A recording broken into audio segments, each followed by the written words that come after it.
Possibility 1, when heat is absorbed. When salt like potassium nitrate, sodium nitrate and potassium chloride are added in water, some changes happen. Test tube becomes cold. It means during dissolution heat is absorbed. Such processes are called endothermic processes. Test tube जो होती है वो cold हो जाती है जब हम इन salts को जो है वो वाटर में ऐड करते हैं। जिन टेस्ट ट्यूब में डाला जाता है वो टेस्ट ट्यूब ठंडी हो जाती है। वो क्यों ठंडी होती है? क्योंकि सॉलिबिलिटी के दौरान जो होता है वो हीट एब्जॉर्ब कर रहे होते हैं। कहाँ से हीट एब्जॉर्ब हो रही होती है? सराउंडिंग से हीट एब्जॉर्ब हो रही है। ऐसे प्रोसेसेस जो हीट एब्जॉर्ब करते हैं उनको एंडोथर्मिक प्रोसेसेस कहते हैं। एंडोथर्मिक और एक्सोथर्मिक की ऑलरेडी हम डिस्कस कर चुके हैं। एंडोथर्मिक प्रोसेसेस वो प्रोसेसेस जिनको हीट रिक्वायर्ड होती है, हीट एब्जॉर्ब करते हैं। और एक्सोथर्मिक प्रोसेसेस ऐसे प्रोसेसेस जो हीट जो है वो गिवन आउट करते हैं, देते हैं हीट, उनको एक्सोथर्मिक प्रोसेसेस कहते हैं। तो यहाँ पे जब हीट एब्जॉर्ब हो रही है सराउंडिंग से तो क्या हो रहा है? सॉल्वेंट, सल्यूट और हीट एब्जॉर्ब करने के बाद एक सोल्यूशन बन रहा है। Solubility usually increases with the increase in temperature for such solutes. ऐसे solutes जो कि ऐसे सॉल्ट जो कि हीट एब्जॉर्ब करके सोल्यूशन बनाते हैं, इनके लिए कंडीशन होती है कि जैसे solubility इंक्रीज होती है जैसे जैसे टेम्परेचर इंक्रीज होता है। It means heat is required to break attractive forces between solute ions. हम ऑलरेडी डिस्कस कर चुके हैं सॉलिबिलिटी का प्रोसेस कैसे होता है। फर्स्ट ऑफ ऑल पहला स्टेप क्या होता है? सोल्यूट और सोल्यूट के बीच में आपस में जो फोर्सेस हैं उनको ब्रेक होना होता है। तो हीट इसने एब्जॉर्ब की, किस लिए हीट एब्जॉर्ब की? ताकि सोल्यूट और सोल्यूट के बीच में जो फोर्सेस हैं उनको खत्म किया जा सके, ब्रेक कर सके। The requirement is fulfilled by the surrounding. और ये हीट जो है वो हमें कहाँ से मिल रही है? सराउंडिंग से मिल रही है। As a result their temperature cools down and test tube becomes cold. इस वजह से जिस टेस्ट ट्यूब में या जिस बीकर में यह प्रोसेस हो रहा होता है, जहाँ पे सोल्यूशन बन रहा होता है, वो ठंडी हो जाती है क्योंकि जो सोल्यूशन है उसने सारी की सारी वो हीट ले ली ताकि वो सोल्यूशन बन सके। The next possibility is when heat is given out. When salts like lithium sulfate and cerium sulfate are added in water, the test tube becomes warm. It means during dissolution heat is released. Such processes are called exothermic. अब ये पहले वाले से बिल्कुल opposite है। इसमें क्या हुआ? जब सॉल्ट को वाटर में डाला जाता है तो जिस टेस्ट ट्यूब में हम सोल्यूशन बना रहे हैं वो टेस्ट ट्यूब गर्म हो जाती है। क्यों? क्योंकि सॉलिबिलिटी के दौरान जो है वो हीट रिलीज की है इन्होंने। और जिन प्रोसेसेस में हीट रिलीज होती है वो एक्सोथर्मिक कहते हैं। तो सॉल्वेंट और सोल्यूट मिलकर जो सोल्यूशन बना रहे हैं उसके साथ साथ हमें बाय प्रोडक्ट में क्या मिल रहा है? एनर्जी मिल रही है, हीट मिल रही है। सॉलिबिलिटी डिक्रीज हो रही है टेम्परेचर के इंक्रीज होने से। यहाँ पे टेम्परेचर इंक्रीज हो रहे हैं इन सोल्यूट के लिए और सॉल्युबिलिटी डिक्रीज होगी।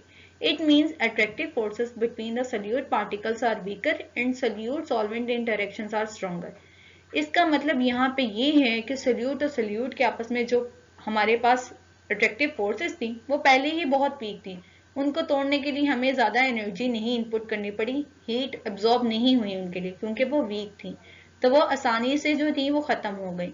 और यहाँ पे जो हमारे पास सोल्यूट और सॉल्वेंट की इंटरेक्शन की जो फोर्सेस जो है वो इतनी ज्यादा स्ट्रॉन्ग है कि उसके रिजल्ट में हमें जो है वो हीट प्रोवाइड हो रही है, हीट मिल रही है। As a result there is a release of energy. इस रिजल्ट में हमें एनर्जी मिल रही है। तो पहले और अब वाला जो पॉसिबिलिटी एक दूसरे के बिल्कुल ऑपोजिट है। एक एंडोथर्मिक है, एक एक्सोथर्मिक है। एंडोथर्मिक इसलिए है क्योंकि सोल्यूट के आपस में जो फोर्सेस थी उनको ओवरकम करने के लिए हमें कुछ एनर्जी प्रोवाइड करनी पड़ी थी। बट इस केस में जो सॉल्ट्स हैं उनके आपस में सॉल्ट की आपस में जो इंटरेक्शन है, फोर्सेस हैं, वो पहले ही वीक हैं, तो हमें कोई इनपुट नहीं करना पड़ा। बट लेकिन सोल्यूट और सॉल्वेंट की जो नई फोर्सेस बन रही हैं वो इतनी स्ट्रॉन्ग हैं कि वो उसके रिजल्ट में हीट एनर्जी भी प्रोवाइड कर रही है हमें। The last possibility is when no change in heat. जब कोई भी change नहीं हो रहा. For example, when salt like sodium chloride is added in water. Common salt जो है जब हम water में add कर रहे हैं, solution temperature remains almost same. Almost temperature जो है वो solution का same ही होता है. Temperature has minimum effect on solubility. ऐसे salts के केस में temperature का effect जो होता है वो बहुत ही minimum होता है. In dissolution process, neither the heat is absorbed nor released. ना हीट एब्जॉर्ब हो रही है इस प्रोसेस में और ना ही जो है वो रिलीज हो रही है। तो ऐसे सॉल्ट जो हैं इनके एक एग्जांपल दी गई है सोडियम क्लोराइड। जब वाटर में डालें तो कोई टेम्परेचर में चेंज नहीं आता। और टेम्परेचर इफेक्ट भी नहीं करता इनके सॉल्युबिलिटी को ज्यादातर।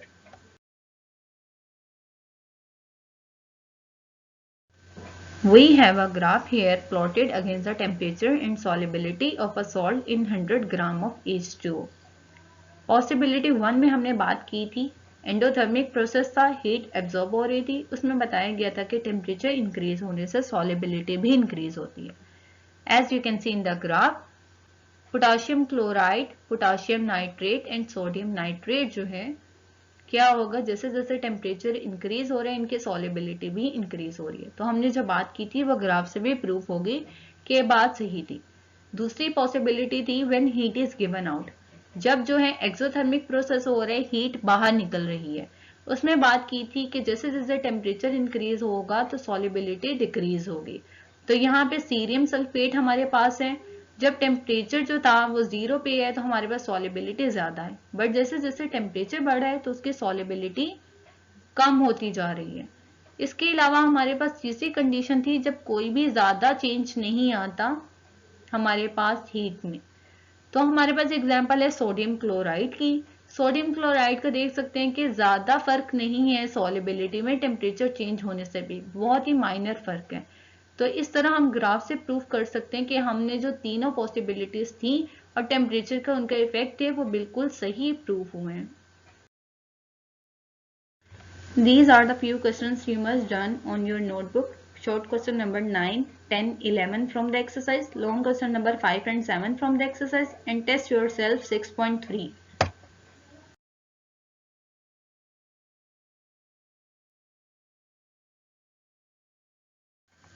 Students, do your best. Allah Hafiz.